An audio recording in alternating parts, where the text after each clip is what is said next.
Bonjour à tous. On se retrouve et je suis à la bourre pour ce démarrage du mois de février qui correspond là, dans le calendrier hébraïque à la troisième semaine du mois de Shvat. Mais je voulais quand même et je tenais à vous faire cette vidéo.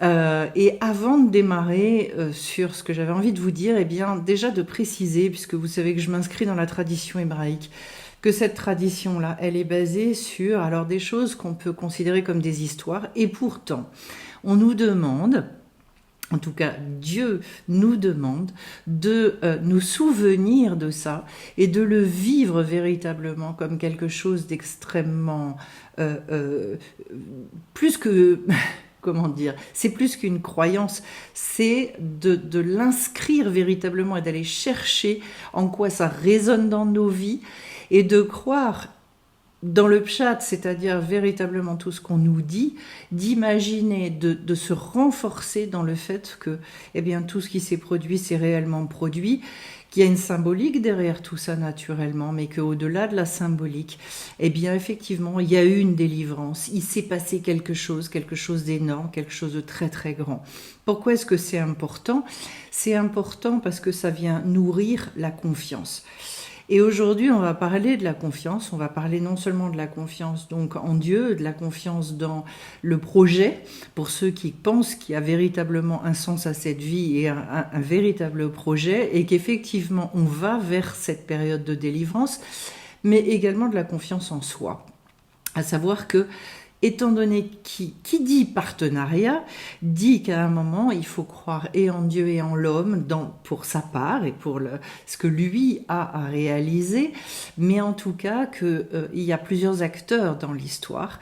Donc il y a une humanité aussi qui est là en réponse, à la fois à l'écoute, mais en réponse. Alors dans tout ce qu'on va dire, je vous invite à écouter en quoi ça résonne dans notre vie. Et toutes les semaines, c'est pareil. C'est pour ça qu'en fait, on réétudie tous les ans ce qu'on appelle les parachiotes, donc des différentes parties de la Torah, parce que tous les ans, finalement, on est amené à sortir de nos exils, de nos enfermements intérieurs, pour tous les ans grandir dans la liberté, se départir aussi de ce qui, finalement, nous laisse de chaînes, qui nous rend prisonniers, malheureux, tristes, etc., et pour arriver à quelque chose qui s'apparente à la vie avec un grand V. Voilà. Et donc cette semaine, on est dans ce qu'on appelle la parashat Béchalar, c'est-à-dire partie de la Torah qui s'intitule comme ça. Et donc c'est justement ce moment-là de sortir, ce moment où finalement, c'est normalement le moment de nos vies qu'on attend tous, c'est-à-dire un moment dans lequel on se dit waouh, ce que j'attendais depuis extrêmement longtemps, je l'ai trouvé.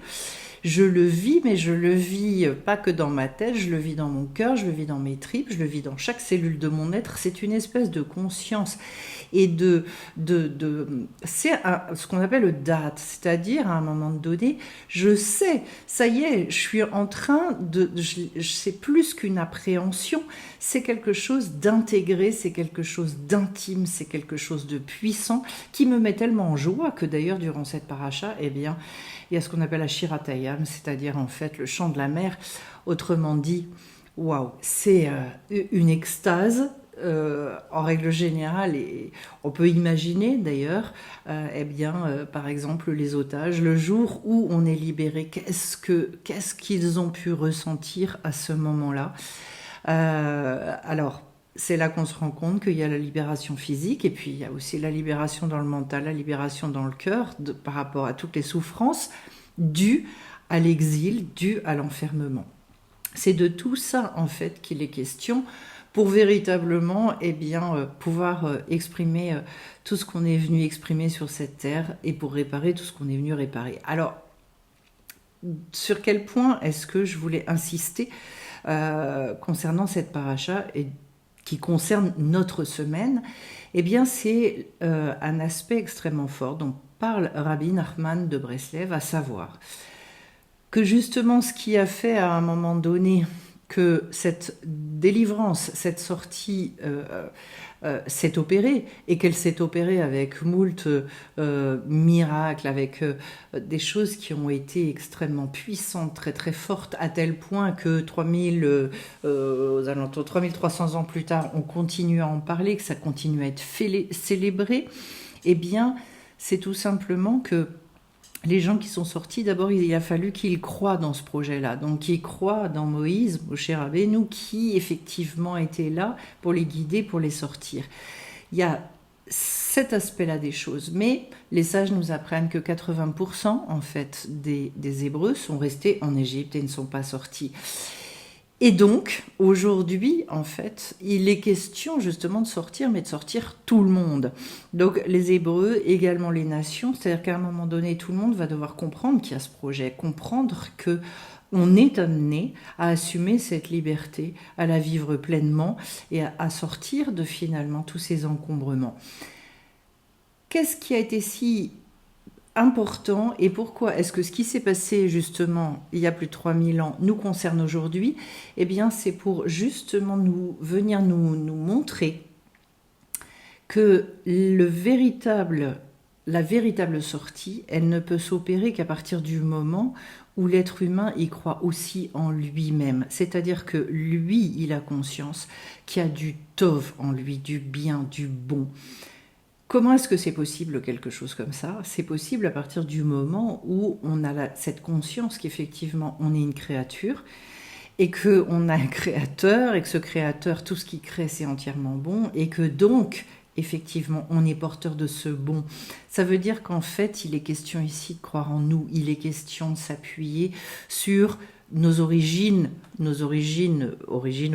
très hautes, et de se dire, eh bien, tout ce chemin-là, aussi difficile qu'il ait pu être, aussi incompréhensible qu'il ait pu être, tout ce tous les parcours par lesquels on a dû passer, puisque, étant donné dans quelle période nous sommes aujourd'hui, il est évident qu'on n'est pas, on n'arrive pas, on a déjà eu des incarnations précédentes, donc tout ce qu'on est en train de vivre aujourd'hui, c'est précisément pour réussir ce challenge, ce projet fou, de délivrer l'humanité. Ça veut dire quoi, délivrer l'humanité? Ça veut dire de lui permettre, de lui donner les outils pour qu'elle puisse, je dirais, créer une société, ici, sur cette terre, qui soit une société qui fonctionne, cette fois-ci, sur de véritables valeurs, qui sont les valeurs de la Torah, qui sont les valeurs de paix et de véritable paix, des valeurs de respect, des valeurs de tout ce qu'on peut imaginer. Alors, est-ce qu'on est assez fou pour croire dans ce projet-là? Est-ce qu'on est assez fou pour penser qu'effectivement l'humanité désire ça? On peut déjà se poser cette question-là et regarder et observer où on en est. Est-ce on est assez fou pour croire aussi que nous, on peut accéder à cette liberté, c'est-à-dire en fait se départir de tout un tas justement de pensées comme est-ce que vraiment l'être humain, il peut avoir un rôle à jouer là-dedans? Jusqu'où est-ce que l'individu, eh bien, il peut faire basculer les choses? Jusqu'où est-ce que j'ai ce pouvoir-là? Jusqu'où est-ce que j'en ai conscience? Jusqu'où est-ce que j'ai conscience aussi que ma manière de vivre cette chose-là, elle va influer le monde entier? C'est-à-dire, en fait, de se poser la question, notre conscience de notre responsabilité, non pas seulement vis-à-vis de nous-mêmes, mais vis-à-vis de cette énorme masse d'individus, autrement dit que mes actes, mes paroles, mes pensées, tout a des conséquences et que j'ai finalement beaucoup plus de poids que je ne le pense. Et donc, ça veut dire finalement conscientiser ma valeur profonde, conscientiser ce bien profond que je porte en moi. Pour ça, c'est tout un chemin pour aller se connecter justement à ce bon, s'identifier à ce bon et de se départir de tout ce qui nous encombre et de tout ce qui nous empêche finalement d'exprimer ce bon qui est en nous. Est-ce que je vais être assez fou pour penser que effectivement je peux à un moment donné réussir dans ma vie à obtenir par exemple que ne sortent de ma bouche que des paroles positives, que dans ma tête je n'ai plus que des pensées qui soient des pensées sans aucun jugement vis-à-vis de personne. Est-ce que je peux réussir à m'observer uniquement sous cet angle-là, voir les autres uniquement sous l'angle positif, etc., etc. Donc en fait, il y a un côté fou, il y a un côté... alors d'aucuns diront idéaliste, ça manque de réalisme, etc., etc. Dans la Torah et dans la sagesse hébraïque, on va dire que c'est une question de émouna, c'est une question de confiance. L'idée, c'est qu'effectivement... dans ce que nous expliquent les sages, rester en dehors de ce projet-là, c'est justement rester en exil, c'est rester en Égypte dans nos enfermements. Au fond du fond, et quand on écoute notre cœur, on va s'apercevoir sans doute qu'en fait, on ne rêverait que d'une chose, c'est de croire profondément là-dedans. C'est de croire profondément dans cette bonté avec laquelle l'homme a été créé et qu'il contient en lui-même.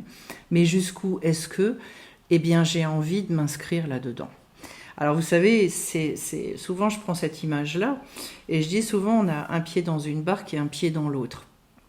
Autrement dit, il y a une partie de nous qui, quand on se prend à rêver des bons rêves de cette manière-là, qui se dit oui, j'observe les gens et je vois effectivement des gens qui ont des paroles extrêmement encourageantes, qui ont un joli sourire, un bon regard.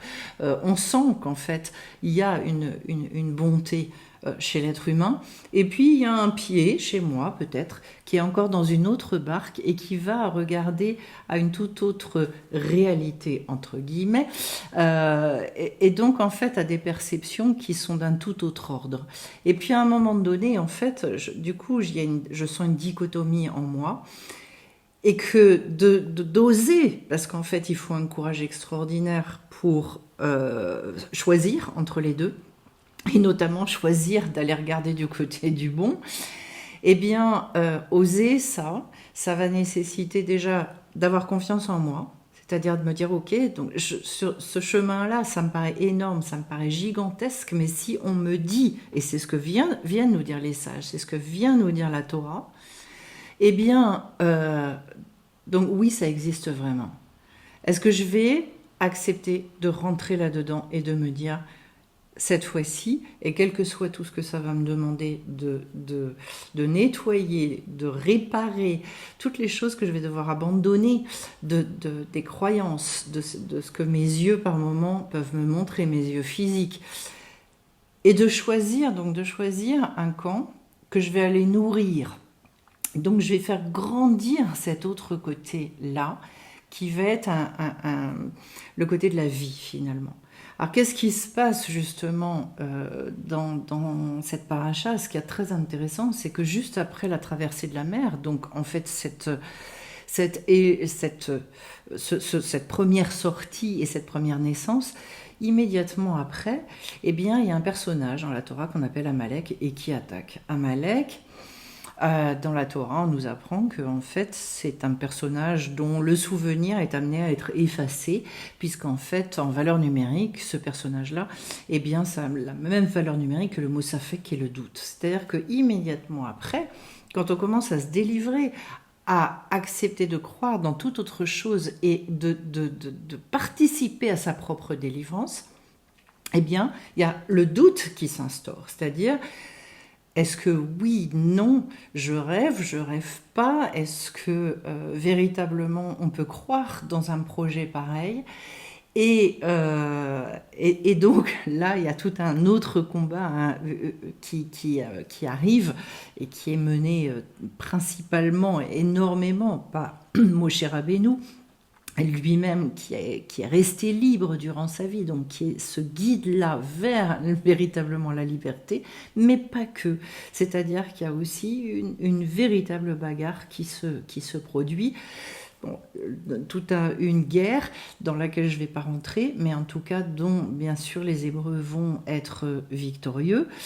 Donc l'idée justement, c'est de savoir que quand on s'engage sur ce chemin-là, qui est, eh bien, pour la plupart d'entre nous, en tout cas quand on n'est pas tombé dans la marmite de tout petit, quand on découvre toutes ces choses-là, on est déjà un peu, je dirais, c'est à la fois, ça peut susciter à la fois un émerveillement, une forme d'appel, d'aspiration extrêmement profonde, qui déjà nous concerne nous. C'est-à-dire, on se dit, bah déjà, si moi, je pouvais respirer un peu et waouh, retrouver une belle bouffée d'oxygène et vivre cette liberté, déjà, ça me ferait beaucoup de bien.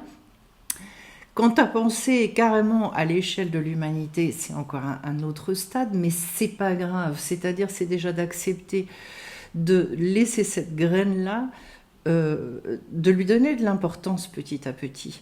Alors, il y a plein d'étapes, puis il y a le début, et puis après on grandit, et puis après on se dit, et on croit fermement là-dedans, et finalement on conquiert. C'est une véritable conquête, justement, pour je dirais devenir quelqu'un de libre, quelqu'un de fort, quelqu'un de construit et quelqu'un qui finalement ne va plus être constamment dépendant des circonstances extérieures, des mauvaises nouvelles, de tout un tas de choses.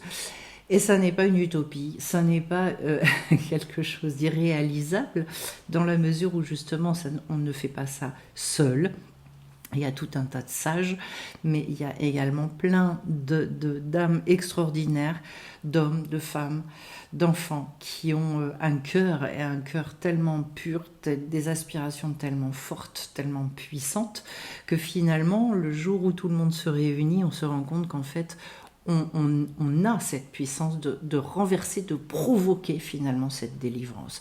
Si seulement 20% en fait des Hébreux ont pu permettre d'ouvrir la mer et finalement d'accéder à ce prototype de la délivrance qu'on doit vivre mais à une toute autre échelle dans les années à venir, c'est qu'effectivement ça va arriver. Alors est-ce que j'ai envie de participer à ça ou pas? Ça c'est une autre question. Mais en tout cas, vous voyez que déjà, il y a toujours, en fait, dans cette tradition-là, il y a toujours l'aspect de l'individu, donc soit vis-à-vis de soi, pour sortir de mes enfermements personnels, mais il y a également la notion du collectif, c'est-à-dire de comprendre aussi qu'il y a une humanité qui a besoin de respirer, et que moi, j'ai un rôle à jouer là-dedans. Qu'est-ce que ça va générer, ça? Et ça va être justement les énergies qui vont suivre, et que cette fois-ci, je ne vais pas tarder à expliquer, et on va se retrouver bien vite pour ça. Eh bien, c'est la paracha suivante, qui est la paracha de Yitro, qui est un personnage, je dirais, assez impressionnant, et qui n'était pas juif, qui n'était pas hébreu du tout. C'est une paracha très très étonnante, comme vous allez le voir, et qui va venir vers donc Moshe Rabbeinu quand il va avoir entendu et l'ouverture de la mer et la guerre contre Amalek qui a été remportée par les Hébreux. Et bien à ce moment-là, il va se dire, il y a là quelque chose que je n'ai trouvé dans aucune autre religion, spiritualité, appelez-le comme vous voulez, puisque en fait, Yitro était le grand prêtre un petit peu de toutes les religions. Il avait tout étudié. Et puis il avait toujours finalement un manque, une carence, et probablement justement des questions sans réponse, et notamment eh bien un manque de joie. Parce que qu'est-ce qu'on va finalement, qu'est-ce qu'on va voir dans le tout début, assez rapidement dans la paracha de Yitro, c'est qu'il va dire en fait j'ai été extrêmement réjoui quand j'ai appris ça. C'est-à-dire en fait cette réjouissance, cette joie, on en parlera pour comprendre à un moment, et je pense que c'est ça enfin c'est pas que je pense, c'est que c'est ça qui a été le déclencheur de son investissement après lui-même dans la Torah, c'est-à-dire en fait, qu'est-ce qui, chez moi, va générer une prise de position à un moment donné, c'est justement de ressentir la joie de la délivrance. Et c'est sans doute quelque chose que vous pouvez d'ores et déjà demander, c'est-à-dire si vous êtes touché par ce que je transmets, s'il y a quelque chose qui vous interpelle, c'est de quoi on parle là. Et comme je vous le disais, je ne m'adresse pas au cerveau, je m'adresse au cœur, je m'adresse à l'être. Dans cette intimité, dans cette profondeur-là, C'est-à-dire ce besoin qu'on a aujourd'hui de se sentir remué par quelque chose. Heureusement, on est très très loin de la philosophie, parce que la philosophie, elle ne transforme pas les êtres. La philosophie, elle fait que ça boule là-haut, mais ça ne fait pas bouger à l'intérieur. La tradition hébraïque, elle m'a énormément émue, parce qu'en fait, elle nous amène dans dans un chemin d'évolution et de libération qui est absolument inouï, et qui justement nous permet à un moment donné de toucher et de commencer à sentir, à vibrer cette énergie qui est l'énergie d'une joie profonde, qui n'est pas d'une joie circonstancielle du tout, qui d'ailleurs nous met dans cette émouna, cette espèce d'enracinement dans quelque chose qui est tellement grand, qui nous dépasse tellement, qui est tellement beau, et qu'on arrive véritablement à appréhender, qu'on se dit oui, il n'y a plus aucun doute. Voilà, même s'il y a des jours avec et des jours sans, mais il y a quelque chose en nous qui est d'une grande fermeté qui commence à croître et qui nous permet après de nous mettre sur un chemin complètement différent. C'est ce que j'avais envie de vous transmettre aujourd'hui et j'espère que justement ça pourra vous toucher, venir vous, je dirais, et vous renforcer aussi et vous donner peut-être le courage pour, eh bien cette fois-ci, ne plus vous sentir scindé en deux par rapport à certaines choses que vous pouvez ressentir et où des chemins dans lesquels vous n'osez pas aller, alors qu'on vous dit si, il faut s'investir maintenant, c'est le moment, allez hop, on y va. Voilà, eh bien je vais vous souhaiter justement plein de belles choses, plein de découvertes, plein de bénédictions également. Et puis on se retrouve bien vite sur la chaîne, cette fois-ci sans faute. Au revoir à tous et merci pour vos likes et vos commentaires.